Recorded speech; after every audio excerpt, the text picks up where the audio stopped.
Well, the first detailed investigative report into the mass shooting at Robb Elementary School in Uvalde is finally released. That report describing a series of shortcomings and failures of the school district and law enforcement officers who failed to prioritize saving the lives of innocent victims over their own safety.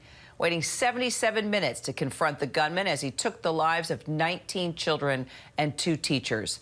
ABC's Mireya Villarreal has the latest from Uvalde, and we want to warn you, the video is quite disturbing to watch. Oh, shots fired! Get inside! Go, go, go! A first-hand look at the Robb Elementary School shooting just minutes after the suspect made his way inside, firing more than 100 rounds in 2.5 minutes. The city of Uvalde now releasing body camera footage after a new report found systemic failures in law enforcement response. Just 5 minutes after the shooter first walked in, at 11:38 a.m., a school district sergeant walks out to relay information that later turned out to be wrong. He's inside this building. We have him contained. But the suspect was inside room 111 and 112 and still shooting. Am I bleeding? Am I bleeding? Am I bleeding? It's my wife's classroom. Officer Ruben Ruiz is inside the hallway responding, while his wife, Eva Mireles, a teacher, is in room 112, texting him. She would not survive. Now, nearly 8 weeks after the murder of 19 children and 2 teachers, the city promising transparency as the first comprehensive report investigating officers' response reveals widespread lapses both before and during the killing spree.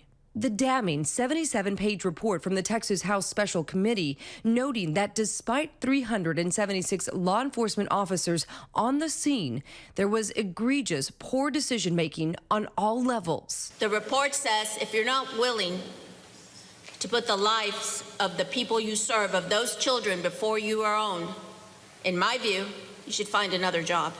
The rampage lasted 77 minutes until Border Patrol agents breached the classroom, killing the gunman at 12:52 p.m. School District Police Chief Pete Arredondo testified that they prioritized getting children evacuated over approaching the attacker. My thought was, we're a barrier. Get these kids out. We need to get these kids out of here. Come on, kids, come on. While officers evacuated students, Chief Arredondo tried to talk to the gunman. This could be peaceful. Could you tell me your name? Anything I can know, please? That gunman firing 142 rounds, the majority before any first responders even entered the building. But there were still survivors in the classroom while officers waited outside. Child on the phone, multiple victims. A child just called if they have victims in there.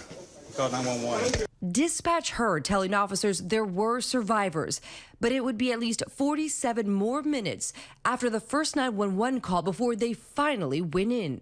The committee stating, given the information known about the victims who survived through the time of the breach and who later died on the way to the hospital, it is plausible that some victims could have survived if they had not had to wait 73 additional minutes for rescue. The report also found a breakdown of school safety measures. The school's alert system delayed due to Wi-Fi issues. And none of the 3 exterior doors to the school's west building were locked, giving the shooter unimpeded access.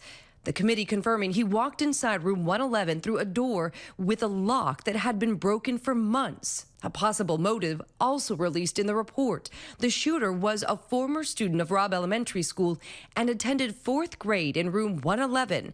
His former teacher testified he was bullied that year. The mother of Rogelio Torres, one of the 4th graders killed on that day in May, continues to fight for accountability and change. That's what I'm here for, to fight for my son, fight for the other kids, and fight for the teachers that lost their lives that day. Mireya joining me now live from Uvalde for more. Gosh, Mireya, just watching the top of your piece and seeing at the very beginning there, the police officer saying, go forward, you know, we got to get in there. And then to see how it just utterly failed after that point is heart-wrenching. I can't even imagine what the families of these victims are saying about this report now.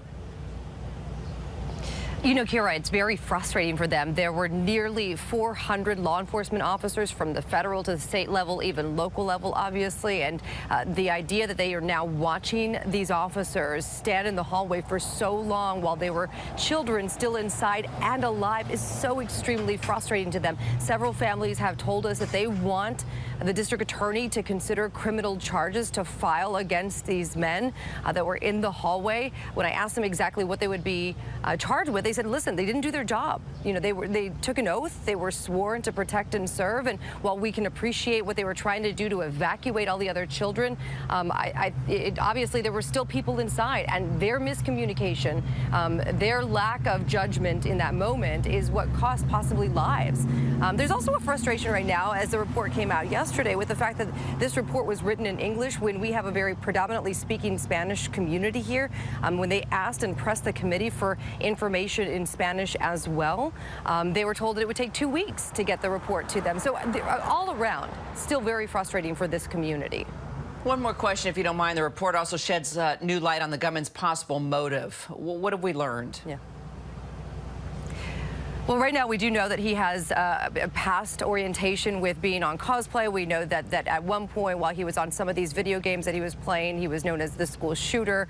There was obviously some background that would have shown that there were warning signs of this. But on top of that, we did report, and we have reported, that this shooter went to Robb Elementary School as a student. But even more interesting, and that came out in that report, was that he attended 4th grade in room 111. His teacher testified before the committee saying that he was bullied that year. So again, possible motive here, at least definitely more information and perspective into what exactly happened. Oh, it's just heartbreaking. Mireya Villarreal there in Uvalde, Florida. Thanks, Mireya. Hi, everyone. George Stephanopoulos here. Thanks for checking out the ABC News YouTube channel. If you'd like to get more videos, show highlights, and watch live event coverage, click on the right over here to subscribe to our channel. And don't forget to download the ABC News app for breaking news alerts. Thanks for watching.